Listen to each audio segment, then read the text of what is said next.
एक बार फिर से स्वागत है आपका वेरेंडा आईएएस की डेली करंट अफेयर्स के इस नए एपिसोड में। आज का दिन एक नई शुरुआत है, एक नई उम्मीद के साथ, एक नई डिटर्मिनेशन के साथ। We start our preparation today again. तैयारी यूपीएससी की है, पर ये सफर सिर्फ सिलेबस कवर करने का नहीं, बल्कि देश को समझने और बदलने का भी है। हर दिन जब आप करंट अफेयर समझने बैठते हो, तब आप सिर्फ न्यूज नहीं पढ़ रहे, आप अपनी थिंकिंग को, अपने एनालिसिस को और अपने देश के प्रति संवेदनशीलता को इवॉल्व कर रहे होते हो। So let's start with today's session. So what is lined up today? From adolescents health and pharmaceutical innovations to urban forestry, global AI policies, and even a reflection on the constitutional responsibilities, the meaning of liberty. So today's topics will touch health, technology, environment, religion, and governance. Each topic is picked not just to inform you, but to deepen your analytical lens. So something every serious UPSC aspirant must develop. So let's start. So let's begin today's session with a topic that connects deeply with social infrastructure, that is adolescent health. The second Lancet Commission report on adolescent health and well-being has raised a strong red flag. Despite visible progress, we are still investing in the health of nearly 2 billion adolescents globally.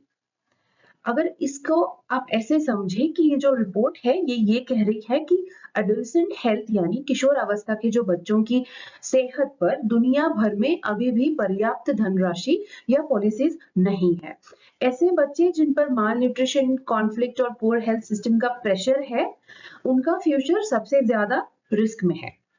If you have to सी कि कैसे वो evolution हुआ था, जहां पे adolescent health पे एक focus बनाया गया था, वो था मिलेनियल डेवलपमेंट गोल के द्वारा प्रस्तावित।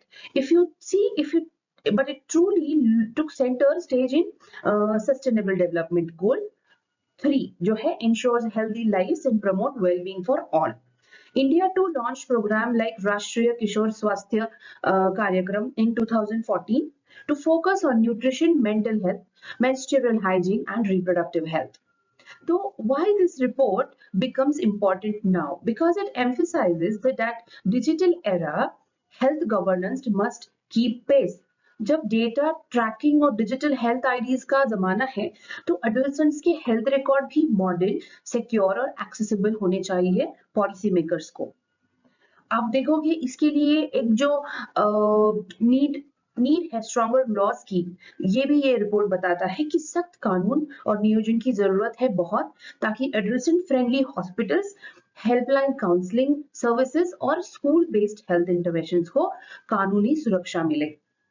ये टॉपिक बहुत ही इंपॉर्टेंट है जीएस पेपर 2 के लिए। This issue directly relates to health governance, social sector schemes और child rights under Indian constitution, ऐसे थीम्स के under.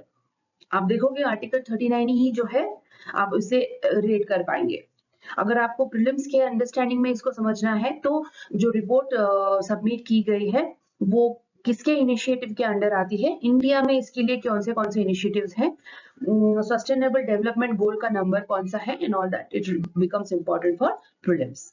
To understand the current adolescent health crisis, we need to look at how it evolved as a global issue. The first Lancet Commission 2016 marked a turning point. For the first time, adolescents were called out as the most neglected group in global health. उसके discourse में माने एक historical turning देखने को मिला था, जहां पे वो बोल रहे थे कि जो ये रिपोर्ट 2016 की रिपोर्ट में, तो उसने ये बताया कि दुनिया भर में किशोरों को हेल्थ प्लानिंग में काफी हद तक नजरअंदाज किया गया है। इसके बाद जो WHO ने बार बार ये जोर दिया कि अगर हम यूएन के sustainable development goal 3 good health and well being को अचीव करना चाहते हैं, तो एडोलेसेंट्स हेल्थ को इग्नोर नहीं किया जा सकता। अगर आप स्पेसिफिकली इसको अंडरस्टैंड करने की कोशिश करेंगे, तो इट इज इंडिया ने भी इस डायरेक्शन में कदम उठाया 2014 में, जब राष्ट्रीय किशोर स्वास्थ्य कार्यक्रम लॉन्च हुआ था। इस प्रोग्राम ने मेंस्ट्रुअल हाइजीन या मेंटल हेल्थ, न्यूट्रिशन और सब्सटेंस अब्यूज जैसे टॉपिक्स को एडोलेसेंट्स फोकस बनाया हुआ था। अगर आप सोशल स्कूल हेल्थ प्रोग्राम की बात करेंगे तो फर्दर स्ट्रेंथनिंग द इनिशिएटिव करने के लिए उन्होंने स्कूल हेल्थ प्रोग्राम के अंडर आयुष्मान भारत लॉन्च किया था, जो एम करता था कि डिलीवर करे एक preventive and promotive health care right inside the schools, the front line for early intervention. तो यहाँ पे हमने देखा कि जैसे कैसे इंडिया का ये जो इनिशिएटिव है जो 2014 से स्टार्ट हुआ था या स्कूल हेल्थ के प्रोग्राम्स के बारे में बात की गई, तो ये सारे इनिशिएटिव्स जो है हमने आज तक के इंडिया के तरफ से लिए गए हैं। So neglecting adolescent health today is equivalent to compromising the demographic dividend tomorrow. तो ये इंपॉर्टेंस बन जाता है, इसको हम आगे कैसे समझते हैं। So let's now look at why adolescent health deserve urgent attention right now. These aren't just numbers, these are alarm bells for public policy worldwide. आप देखोगे इसके रिस्क फैक्टर्स अगर जानते हैं तो आज की दुनिया में एडोलेसेंट यानी किशोर उम्र के बच्चे तीन प्रमुख संकट का सामना कर रहे होते हैं। एक होता है उनका माल न्यूट्रिशन और कॉन्फ्लिक्ट का डबल बर्डन, ओबेसिटी के बढ़ते केसेस और मेंटल हेल्थ इशू। ये जो तीन प्रेशर है उनके ऊपर, तो वो रिपोर्ट के अनुसार 2030 तक आधे से ज्यादा विश्व के एडोलेसेंट ऐसे देशों में होंगे जहां कई समस्याएं एक साथ है, जैसे न्यूट्रिशन की प्रॉब्लम है, सैनिटेशन की प्रॉब्लम है या पुअर हेल्थ केयर की प्रॉब्लम है। अगर आप पॉलिसी पर्सपेक्टिव से इसको देखेंगे तो overweight trends among adolescent signal it's a shift in health burden from communicable to non communicable disease. अगर आप मेंटल हेल्थ की बात करेंगे तो it is becoming a silent pandemic with significant years of healthy life lost. Despite making up 25.2% of the world's population, adolescents get only a fraction of global health aid. This raises a question not only on the governance, but of equity and justice. So can we here truly talk about inclusive development if our policies continue to ignore a fourth of the population? So this is a very important question to be raised, important question to be understood. Exam point of view से health sector reform के बारे में we can easily relate to this topic too, and ऐसे का भी आप इसमें एक ये रिपोर्ट के बारे में मेंशन कर सकते हैं। So ये जो ग्राफ देख रहे हो आप, ये it tells a striking story जहाँ पे 79% global internet use among youth aged 15 to 24 होता है, but that number hides an uncomfortable truth. 95% internet penetration in high income and upper middle income countries are seen versus barely only 40% in low income nations. ये इसको हम एक digital divide के term से जान सकते हैं। ये जो डिजिटल डिवाइड सिर्फ इंटरनेट का एक्सेस नहीं है, बल्कि हेल्थ एजुकेशन और अवेयरनेस का भी डिवाइड बन गया है, जहां एक तरफ एडोलेसेंट्स ऑनलाइन काउंसलिंग, टेलीमेडिसिन और मेंटल हेल्थ के बारे में पहुंच सकते हैं, वो सारे एप्स यूज कर सकते हैं, लेकिन वहीं दूसरी तरफ जो लो इनकम नेशंस में बच्चों के पास बेसिक डिजिटल एक्सेस भी नहीं होता। तो इसके चलते this digital divide will give a push to this kind of problems. अगर आप बात करेंगे डिजिटल डिस्पैरिटी की, तो ये अफेक्ट करेगा डिजिटल हेल्थ गवर्नेंस को, जहां पे अगर आप ही एक्सेस नहीं कर पाएंगे तो यूज भी नहीं होगा।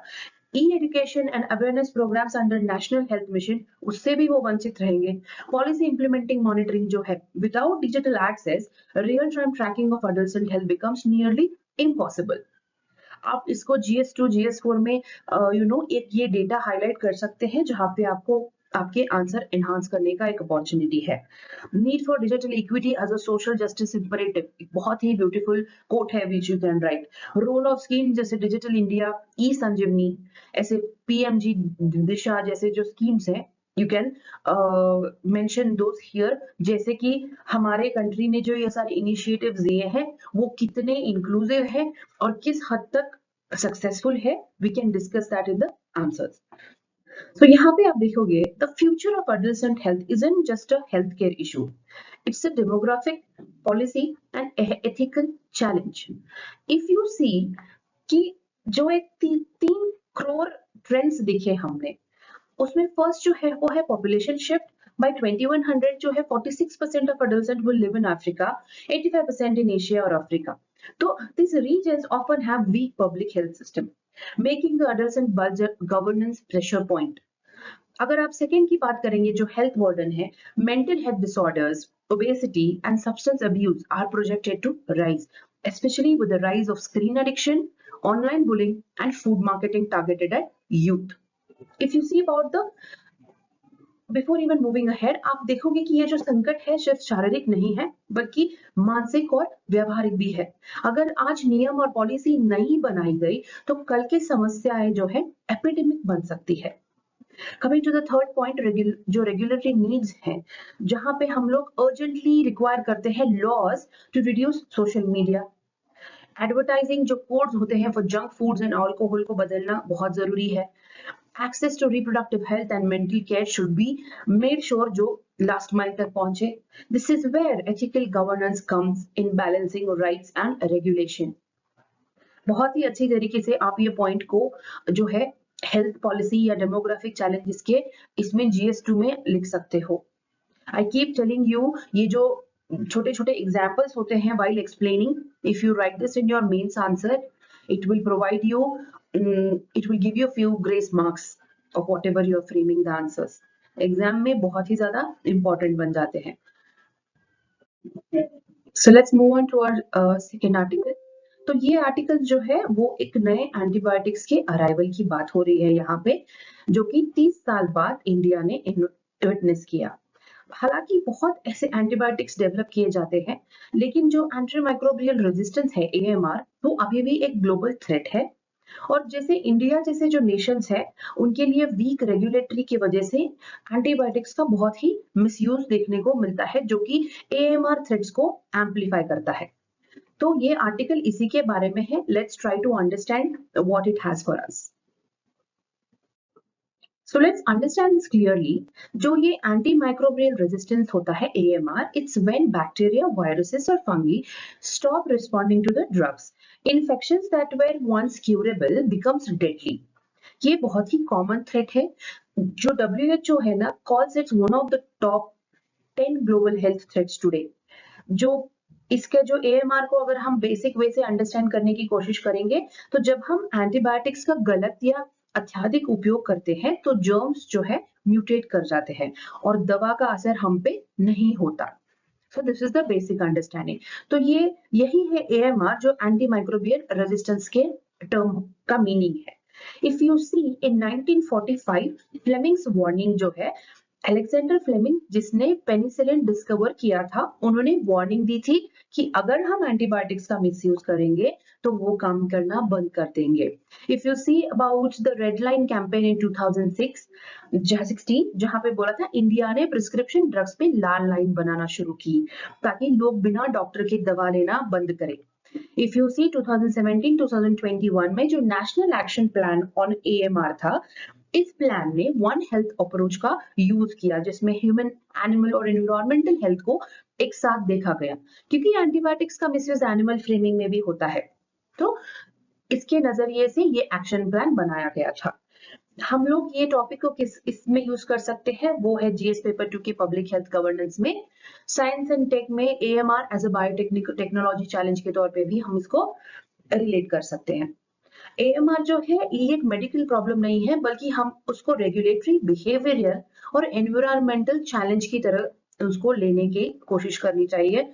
And then we can try and analyse कि क्या उसके पॉसिबल थ्रेट्स हो सकते हैं, हम इसके फ्यूचर इम्प्लीकेशंस क्या हो सकते हैं हमारे नेशन पे या ग्लोबली भी, और अगर इसका कोई सोल्यूशन है तो that will try to understand. So let's begin with two chilling figures यहाँ पे जो आपको दिख रहे हैं, 1.27 million direct deaths and 4.95 million associated death, all due to AMR as per the Lancet 2022. This is more than the deaths due to HIV and AIDS and malaria, जो कि हमारे बहुत ही फोकस्ड डिसीज होते हैं। इंडिया में AMR काफी तेजी से बढ़ रहा है। इसका रीजन क्या है? एंटीबायोटिक्स जो है आज भी बिना डॉक्टर के प्रिस्क्रिप्शन के मिल जाते हैं मेडिकल्स में, तो एग्रीकल्चर और वेटरनरी सेक्टर्स में भी उनका बिना नियंत्रण उपयोग हो रहा है। हॉस्पिटल्स में सैनिटेशन बहुत पुअर होती जा रही है, जिससे जो है इन्फेक्शन बढ़ने के चांसेस बढ़ जाते हैं। तो why pharma isn't interested in all this? Pharmaceuticals company भी जो है नए एंटीबायोटिक्स डेवलप करने में इंटरेस्टेड नहीं है। तो इसका असर इसका कारण हम ये समझ सकते हैं कि एंटीबायोटिक्स का यूज बहुत ही शॉर्ट टर्म होता है और प्राइसिंग भी बहुत लो होती है, तो उनके लिए ये उनके कंपनी के प्रॉफिट के लिए बिल्कुल कम है, तो दे आर नॉट इंटरेस्टेड। आप इसको देखोगे, ये जो GS3 की एक थीम है जहां पे हम इश्यूज रिलेटेड टू बायोटेक्नोलॉजी और ड्रग डेवलपमेंट के इसमें रिलेट कर सकते हैं। बहुत ही मल्टी डिसिप्लिनरी थीम हो पॉइंट है ये, जहां पे हेल्थ केयर जो है गवर्नेंस में भी हम लोग इसको एज अ चैलेंज नोट कर सकते हैं।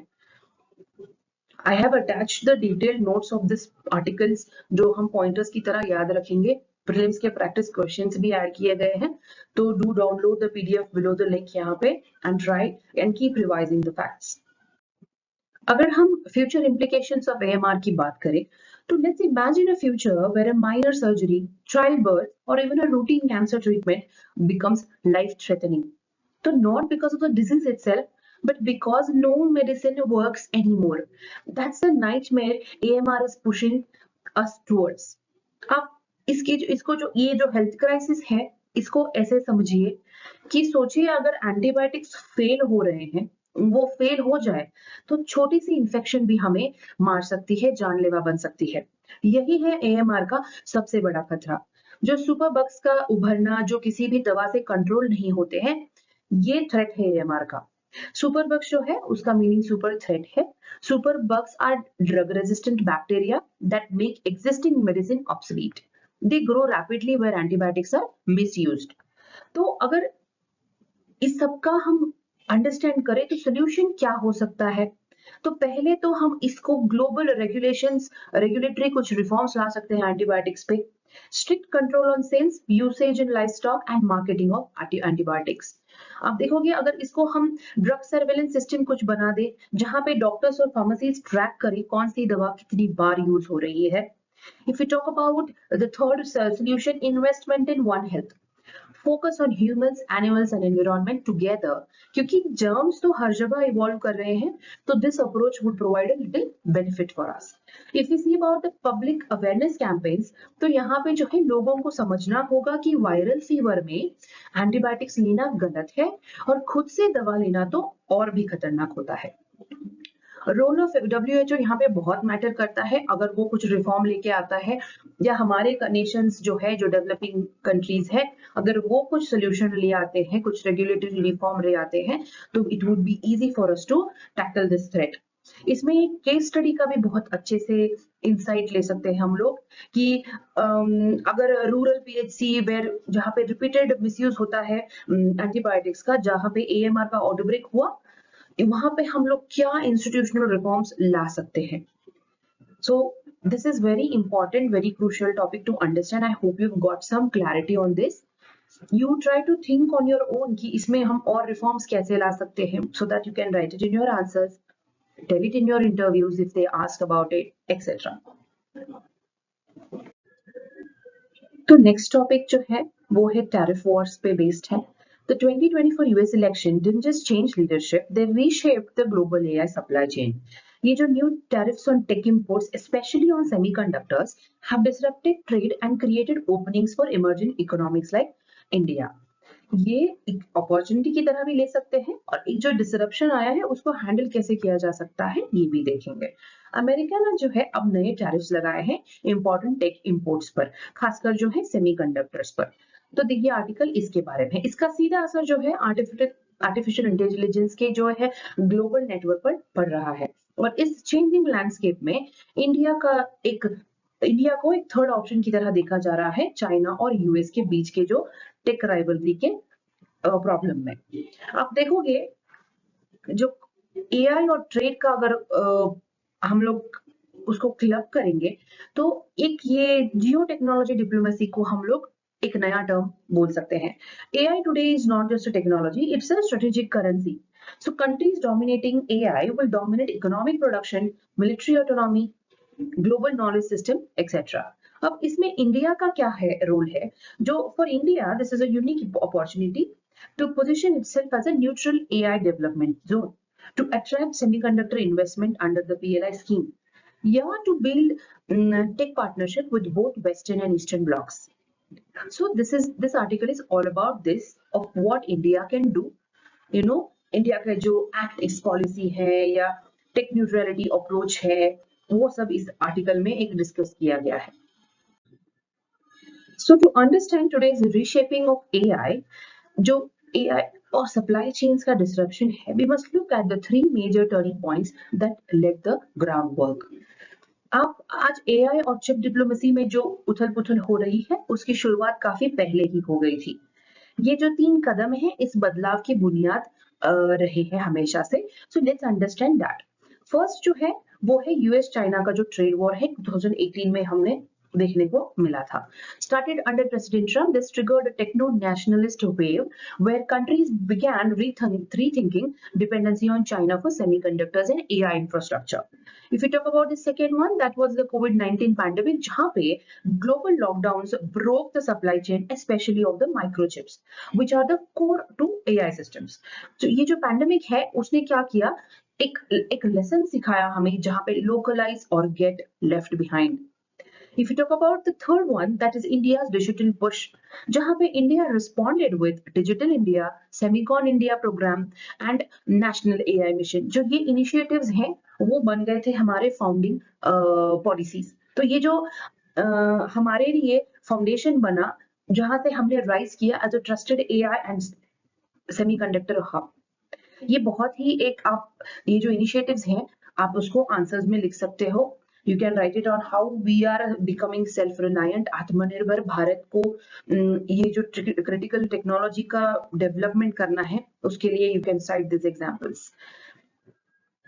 AI hardware जो है ना is now facing tariffs up to 27% in the US, hitting AI accelerators, logic chips and processors worth for $86 billion. So this isn't just a trade issue. यहाँ पे it's a geopolitical tech blockade. अगर हम मुद्दे की depth में जाना चाहते हैं, तो जो AI के कोर कंपोनेंट्स होते हैं, जो सेमीकंडक्टर्स और प्रोसेसर्स होते हैं, वो महंगे हो जाते हैं ड्यू टू टैरिफ हाइक्स. तो इसका असर सिर्फ अमेरिका चाइना पे नहीं हो रहा, बल्कि जो पूरे ग्लोबल डिजिटल इकोनॉमी पे पड़ जाता है. इंडिया भी इसी रीशफलिंग में एक इम्पोर्टेंट प्लेयर बन गया है. आप देखोगे कि ये जो हाई टैरिफ है, उनका इम्पैक्ट कैसे है.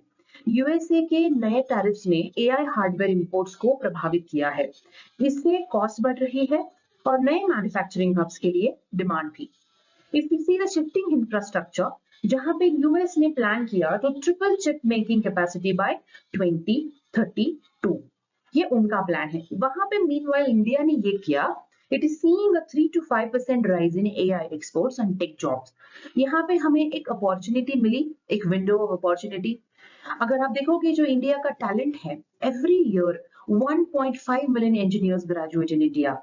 अगर हम इनको AI की टुवर्ड्स डायरेक्ट करेंगे, तो this is India's biggest comparative advantage. If you talk about the dependency challenge, लेकिन इसमें दिक्कत ये है कि इंडिया अभी सेमीकंडक्टर्स के लिए इंपोर्ट पे डिपेंडेंट होता है, जो हमें ग्लोबल टैरिफ टेंशंस के लिए वल्नरेबल बना देता है. आप सोचिए, अगर हम लोग सेमीकंडक्टर्स को हम खुद से बनाने की कोशिश करेंगे या कुछ इजी ऑप्शंस अवेलेबल हो हमारे लिए, तो with the workforce or the demographic dividend we have, we can be one of the global leaders in AI. This is a very important topic to understand. हम लोग इस पे questions भी frame कर सकते हैं, जहाँ पे इंडिया का रोल क्या है AI सप्लाई चेन्स में, जो ये टैरिफ रीशफलिंग हुई है, इसका इम्पैक्ट हम पे कैसे पड़ा है, या उसको हम टैकल कैसे कर सकते हैं. The impact of tariff wars is not just immediate, it is structural, बहुत ही long term and global भी होता है. तो हमें इसको ये जो फ्यूचर इम्प्लीकेशंस है जो ये टैरिफ वॉर्स के अंडरस्टैंड करने के लिए, let's see this 4 important points. आप देखोगे जो पावर डिमांड सर्ज है, उसमें ये होता है कि AI चिप्स जो है बहुत ही मैसिव कंप्यूटिंग के लिए जरूरी होती है, जिससे मैसिव एनर्जी लगती है. Global data centre power needs may jump from 11 gigawatts in 2024 to 327. तो आप देखोगे AI के चिप्स को चलाने के लिए इतनी बिजली लगेगी जितने आज देशों के पावर ग्रिड्स भी सप्लाई नहीं कर पाते.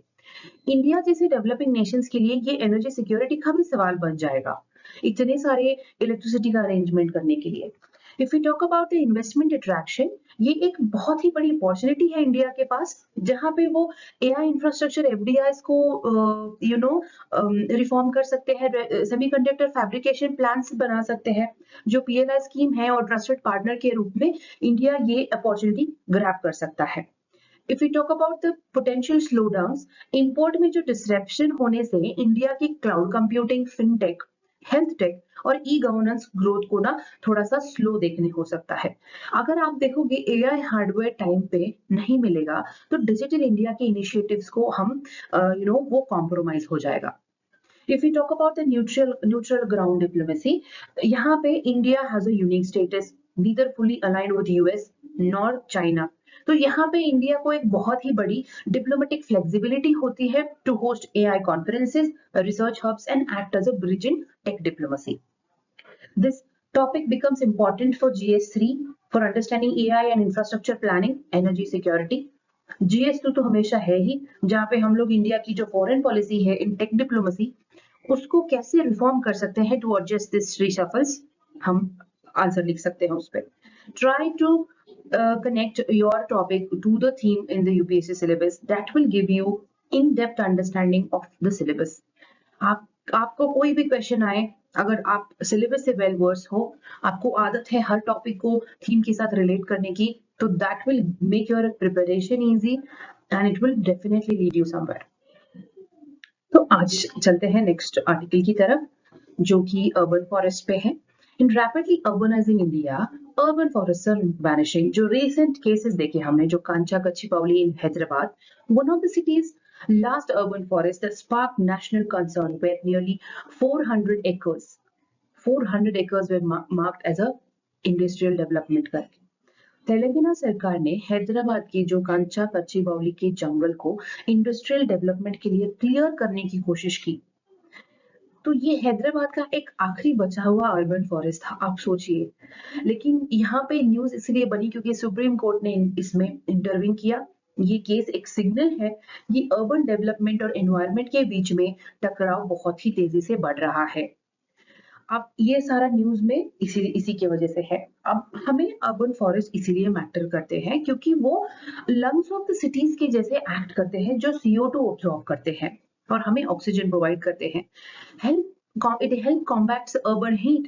It improves the ground water recharge करने के लिए, and it reduces floods. Many more important advantage of the urban forest we can see. It provide mental health benefits and community peace. जहाँ पे हम लोग ना, we have a place where we can just breathe. It act as a biodiversity hotspots too, even within the concrete jungles. Imagine. So this news becomes important कि क्या role हो सकता है गवर्नमेंट का इसमें.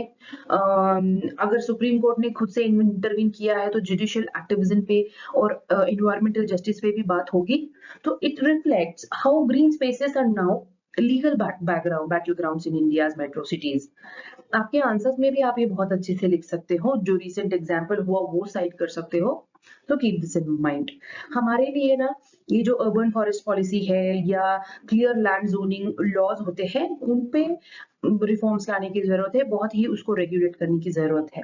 If we have to avoid ये जो Supreme Court का इंटरवेंशन है, then we always take this topic to judicial activism and ये सब, but the core topic, the core problem remains the same.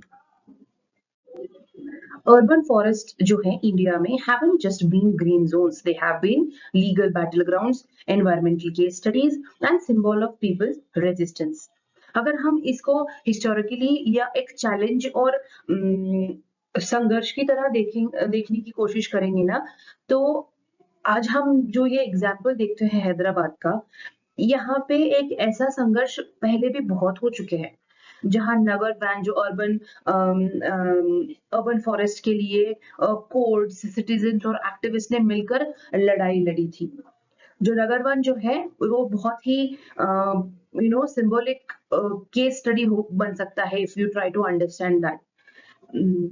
तो अभी हम लोग क्या करते हैं, let's look for some landmark cases जो इसके रिलेटेड हुए थे. आप देखोगे अरे फॉरेस्ट जो है मुंबई का, one of the city's last remaining green lungs faced deforestation threats from metro projects. But इसके चलते इतने public protest बहुत हुआ, court cases हुए, and then it was stalled. आप देखोगे टुराहा लीग जो है बेंगलोर में, यहाँ पे भी एक्टिविस्ट लेड कंजर्वेशन कैंपेन्स हुआ था, जहाँ पे इलीगल एंक्रोचमेंट्स और ट्री फेलिंग की केस का लॉन्च हुआ था। If we see the rich forest in Delhi, वहां पे भी it was protected through judicial intervention. Delhi High Court and Supreme Court upheld the status as a critical environment zone. तो ये जो बैटल ग्राउंड आप देखते हो, ये बहुत पहले से चलता हुआ आ रहा है। इसमें आप देखोगे कि जो रोल ऑफ जुडिशरी है, इसमें ये साइड करता है about article 121, right to life includes clean and healthy environment as well. Article 48A is state to protect environment and forest. Article 51 A clause sub clause G, जहाँ पे fundamental duty of citizens to safeguard natural assets, ये सारी constitutional provision हमें देखने को मिले। जो TN Godavarman versus union of India का केस था 1996 में, expanded the legal definition of forest including urban forest under judicial protection. तो ये जो हमने अभी फैक्चुअल इंफॉर्मेशन देखी, ये सारी कॉन्स्टिट्यूशनल प्रोविजन है to safeguard the urban forest in India. That is why if needed, Supreme Court अपना खुद से इंटरवीन करके ये सारे आर्टिकल्स को इन्वोक कर सकता है।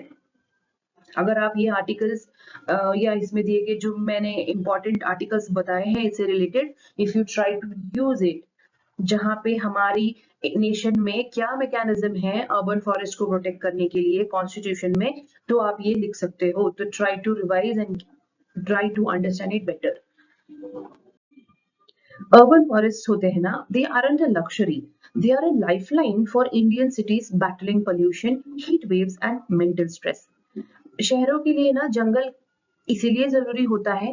आप सोच रहे होंगे कि अर्बन फॉरेस्ट सिर्फ सुंदरता के लिए होता है, यह दिखने में बहुत ब्यूटीफुल लगेगा, सीनिक लगेगा, लेकिन असली फायदा ये है, जीने लायक शहर बनाता है वो ऐसे जंगल। तो यहाँ पे लेट्स ट्राई एंड अंडरस्टैंड कि क्या बेनिफिट्स होते हैं। आप देखोगे वो एयर प्यूरिफाई करता है। जो ट्रीज होते हैं अर्बन फॉरेस्ट में, अब्जॉर्ब्स PM 2.5 एंड PM 10 तक के मेजर कंट्रीब्यूटर्स जो है टू दिल्ली टाइप पोल्यूशंस के लिए, वो ऑब्जॉर्व करता है, उसको प्यूरिफाई करता है। क्लाइमेट रेगुलेशंस जो है, they cool down cities by reducing urban heat island effect and it helps stabilize the microclimate.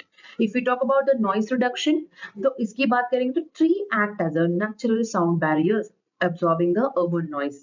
If we talk about the mental health, which becomes very important, यहाँ पे access to green spaces improve urban mental health, reduces anxiety and depression, especially important बन जाता है post pandemic। हम देखा what importance it is to go breathe outside freely. If we talk about the biodiversity again, it becomes a biodiversity hotspots to the wildlife, birds, insects, native flora, making the cities ecologically functional. ये जो policy है नगर one योजना जो है 2020 में देखा आपने, वो लॉन्च किया था to develop 200 urban forest across India.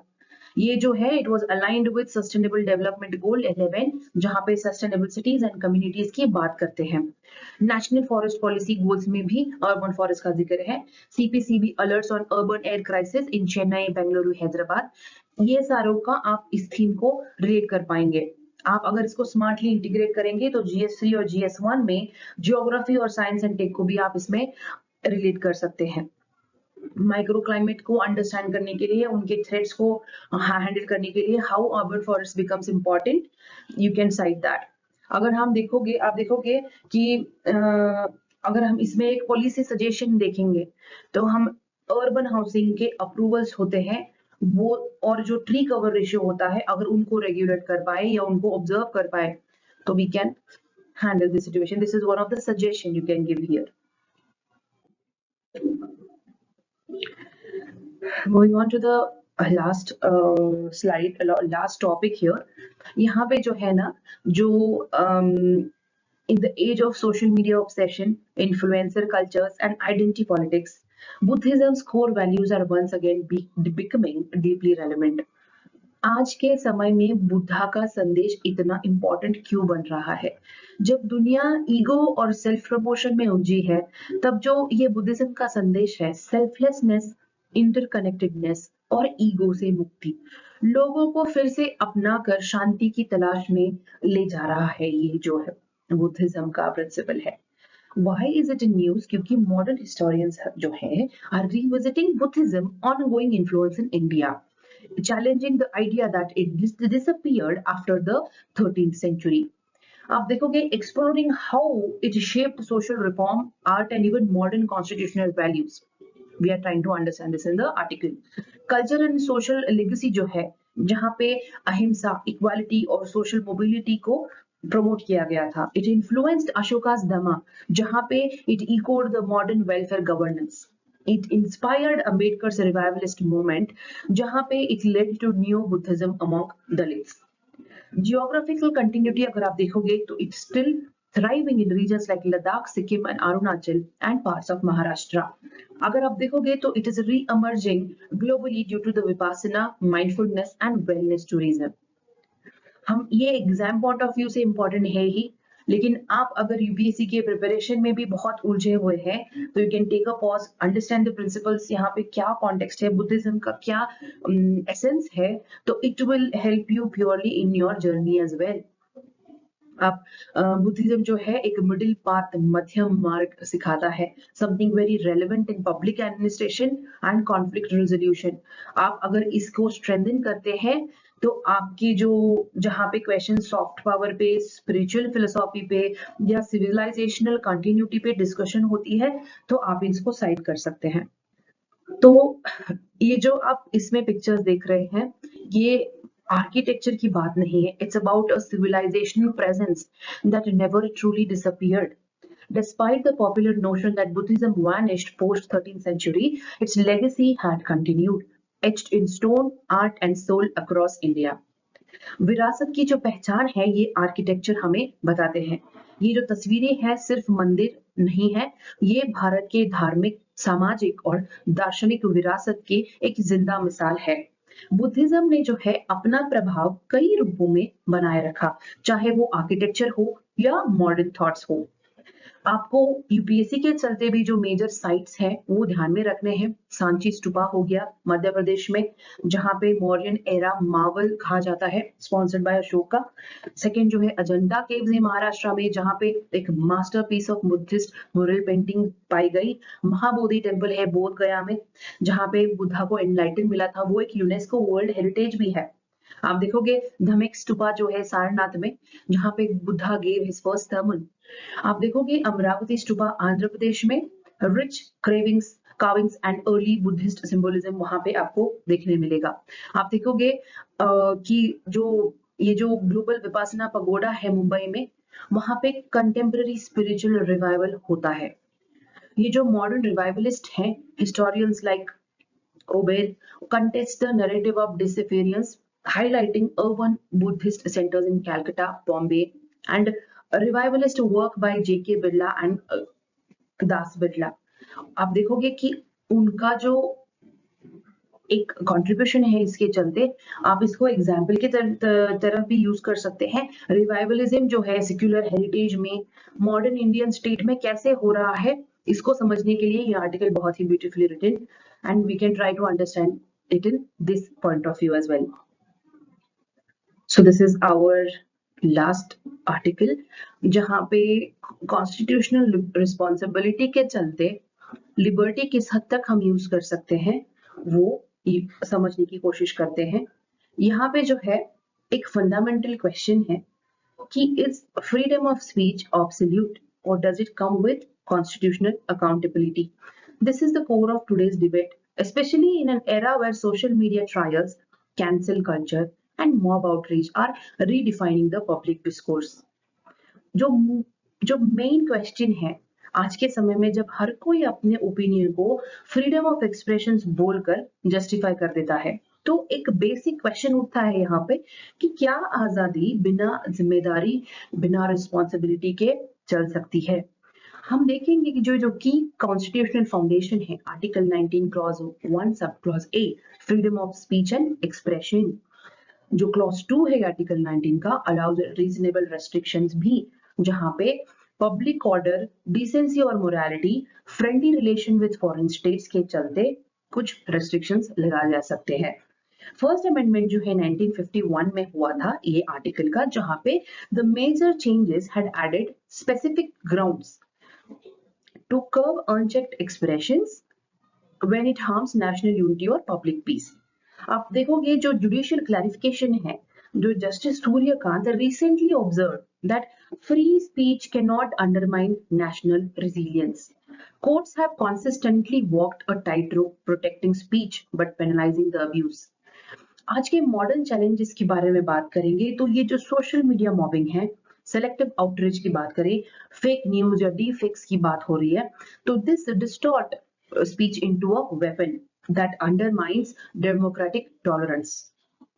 आप देखोगे इसका जो यूपीएससी के एग्जाम के लिए एग्जाम पॉइंट ऑफ व्यू से बहुत ही ज्यादा इंपॉर्टेंट है, क्योंकि राइट्स वर्सेस ड्यूटी का भी एक एंगल आप यहाँ पे देख सकते हो। GS4 में भी आपका आप इसमें इस्तेमाल कर सकते हैं, जैसे कि आप बोल सकते हैं कि I support freedom of speech but I also value the dignity and integrity of democratic institutions, the two must walk together. ये होता है एक balanced way as a administrator to see a issue. With this, we conclude today's comprehensive session. आपने देखा, हमने आज समझने की कोशिश की, जहां पे हेल्थ से लेकर फॉरेस्ट तक, AI से लेकर धर्मा तक कई महत्वपूर्ण टॉपिक्स को एक्सप्लोर किया हमने। ये टॉपिक्स जो है सिर्फ फैक्ट्स की नहीं बल्कि सोशियो पॉलिटिकल एनालिसिस और एथिकल रीजनिंग की भी बहुत सुंदर एग्जांपल्स हैं, जो प्रीलिम्स, मेंस और इंटरव्यू में आपको बहुत एक एज देंगे। For notes and practice questions, you can click on the link below, जहां पे PDF में आपको वो नोट्स मिल जाएंगे। So कल मिलते हैं नए टॉपिक्स के साथ, तब तक के लिए keep thinking, keep questioning and most importantly keep preparing. Thank you so much. Veranda IAS, where your dream becomes reality.